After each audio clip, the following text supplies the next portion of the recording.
List अभी बनी है, अगर नई कोई और ऐड हुई है, मैंने तो नहीं पढ़ा, शायद हो गई होंगी ऐड, सुमेर सिंह बता रहे, तो उनको भी आपको पूछा जाएगा। ऊर्जा संसाधन की हेडिंग डाले, नया टॉपिक है, ये प्री में है, और इसके ऊपर लिख लेना ओनली प्री या प्री में है मेनली। अभी तक तो मेंस में तो नहीं आया, मेंस का सिलेबस चेंज हो जाता है अलग बात है, अभी तक तो ये ऊर्जा संसाधन ओनली प्री का टॉपिक है। अब देखिए एनर्जी जो सोर्सेज हैं ऊर्जा संसाधन, वो मुख्यतः दो तरह के हैं जो दे रखे हैं आपके। एक तो है परंपरागत ऊर्जा के संसाधन, जो कि परंपरागत तरीके से जिनको जिस तरह से ऊर्जा प्राप्त की जाती है वो परंपरागत है, ट्रेडिशनल मैनर से इतने सालों से जिस तरीके से हम एनर्जी रिसीव करते आए हैं या एनर्जी को यूज कर रहे हैं वो है पुराने तरीके, उनको कहते हैं परंपरागत। नए तरीके जो है, नई टेक्नोलॉजी, नया तरीका, नया कॉन्सेप्ट जिसमें है इन्वॉल्व, वो अपरंपरागत है।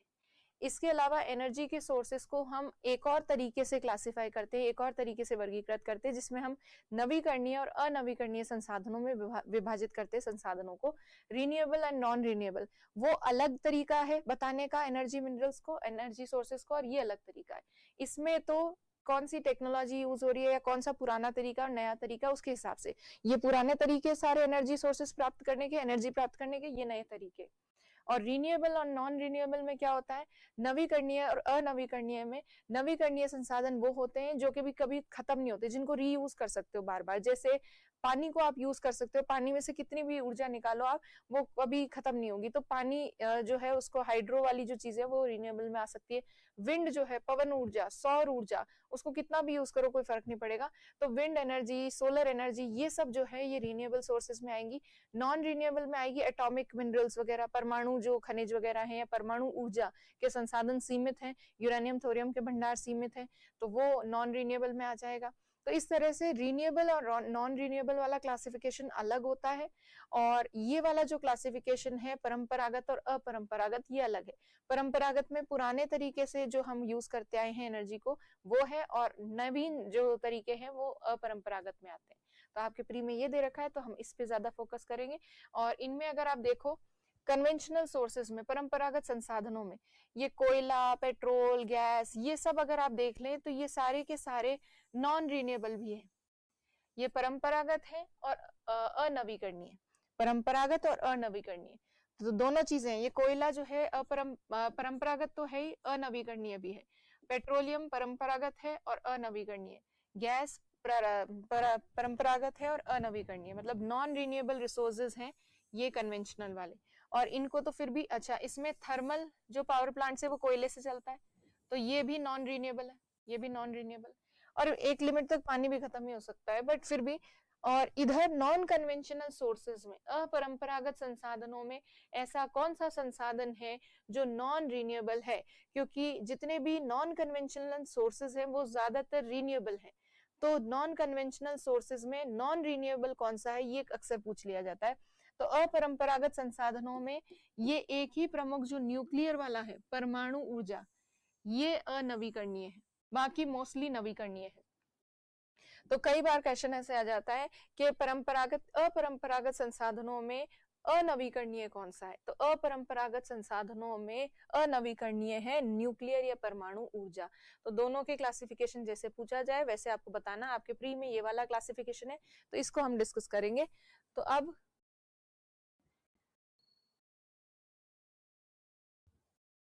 मैप ड्रॉ नहीं करना आ रहा नीतू आपको, चलो मैप बाद में सिखाऊंगी। नीतू अभी मैप ड्रॉ करने, आप कुछ भी उठा के लिया तो कोई भी टॉपिक की ये बता दो। अभी अभी मैं जो टॉपिक करवा रही हूँ मैं वही करवाऊंगी, मैं आपको मैप बनाना बाद में सिखाऊंगी थोड़ा टाइम बाद, ठीक है नीतू? समय के साथ। इतने सारे कमेंट मत करो, 4-5 कमेंट कर दिए नीतू, मैंने देख लिया आपकी बात, सुन लिया कि आपको मैप सीखना है, सिखाऊंगी, समय के साथ सिखाऊंगी, थोड़ा वेट करो।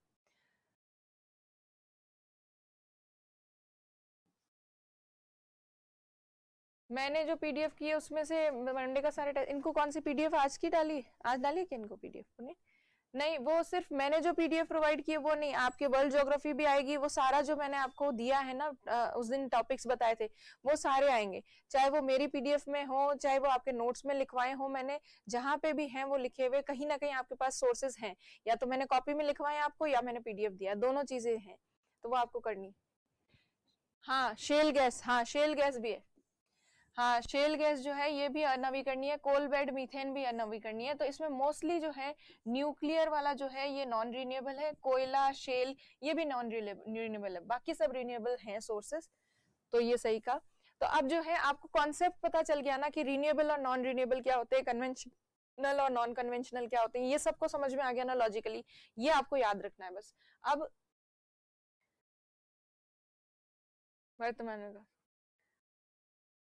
वर्तमान में कपास उत्पादन में भारत प्रथम स्थान पर आ गया है। ओके, प्रथम स्थान पर है, वेरी गुड। यस मैम, कर लिया होमवर्क, वेरी गुड, कर लिया है। तो अरे कुलदीप, नवीकरणीय नवीकरणीय नहीं पता, नवीकरणीय वो होते हैं जो वापस से जिन चीजों को हम रीयूज कर सकते हैं। जैसे आप नवीकरणीय में आप मान लीजिए विंड एनर्जी है, पवन ऊर्जा है, तो पवन ऊर्जा से आप कितनी भी बिजली बनाइए, कितना भी बनाइए, पवन कभी खत्म थोड़ी होने वाली है। तो ये रिन्यूएबल सोर्स है, मतलब इसको नवीकरणीय संसाधन मानेंगे। पवन का आप कितना भी यूज करें, पवन खत्म नहीं होगी।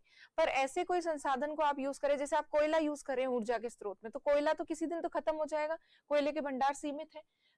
तो वो क्लास रुक गई। ओके, चलिए अब जो है, अब हम बात करते हैं ये जो संसाधन है ऊर्जा के, उनके बारे में। आप ये फ्लो चार्ट बनाइए। अब इस फ्लो चार्ट में परंपरागत संसाधनों में क्या क्या लिखा है, कोयला, पेट्रोलियम, गैस, हाइडल पावर मतलब जल विद्युत और थर्मल पावर।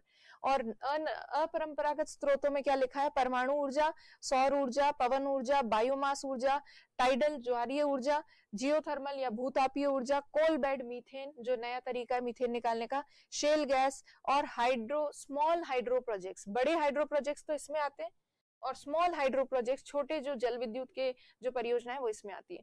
तो इस फ्लो चार्ट को बना लीजिए, फिर हम एक एक करके इन संसाधनों को डिस्कस करेंगे। बनाइए सभी लोग फ्लो चार्ट, बनाइए। डेट याद नहीं करनी है, बट अभी जो लेटेस्ट है वो याद रखनी है। अच्छा, चलो लिखो, बनाओ बनाओ। नहीं तो आप मानोगे नहीं ma'am, how to draw map of Indian ocean, Pacific ocean and other oceans. नहीं तो आज ये ठान लिया आपने कि बस ये आप ये वाला ही करोगे मैसेज। मैम अभी कॉलेज के एग्जाम है, होमवर्क का कितना? ओके, कोई बात नहीं, होमवर्क का टाइम नहीं मिला तो। नीतू, अब मैंने सुन लिया आपका, मैं जब मेरी मर्जी होगी तब बताऊंगी। मैं अभी थोड़ा ये टॉपिक कर रही हूँ, इसके बाद में ये खत्म हो जाएगा टॉपिक, उसके बाद बताऊंगी। नीतू मैसेज मत करो, नीतू अब की बार मैसेज किया तो मैं ब्लॉक कर दूंगी। सचिन, कितने मैसेज करोगे? हाँ, वॉइस काफी तेज आ रही है। अच्छा मैम, टाइप्स ऑफ फॉरेस्ट करवाओ ना, ठीक है। चलिए ये लिखे, आप ये फ्लो चार्ट बनाए। वॉइस तेज कैसे आ रही है ज्यादा?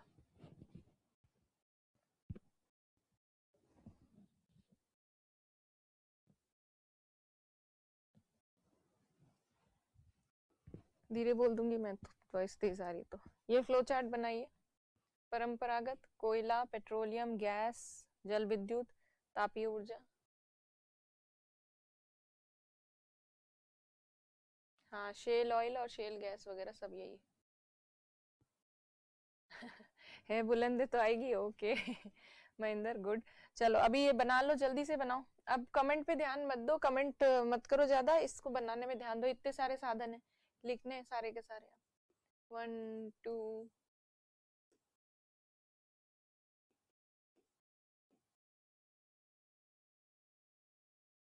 ये 9 तो आपको लिखने अपरंपरागत में, और 5 उसमें लिखने। ये नाम तो लिख लो।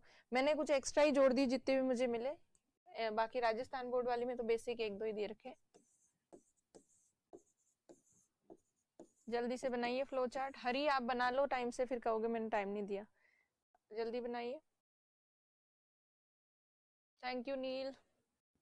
लिख लिया मैम? ओके, मोनिका ने लिख लिया। शेल गैस क्या है समझाएंगे आज? शेल गैस क्या है? गैस है एक वैसे।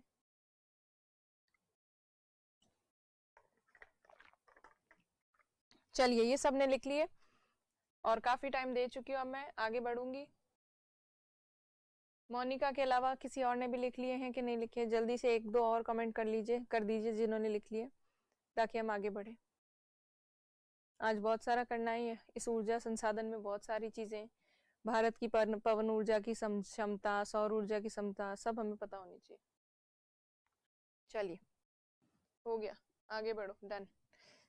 चलिए, अब जो ऊर्जा संसाधन है उसमें आपने देख लिया। पहले हम ऊर्जा के संसाधन में देखेंगे परंपरागत ऊर्जा के संसाधन। तो हेडिंग डाले परंपरागत संसाधन, कन्वेंशनल सोर्सेस ऑफ एनर्जी, पहले इसकी हेडिंग डाले।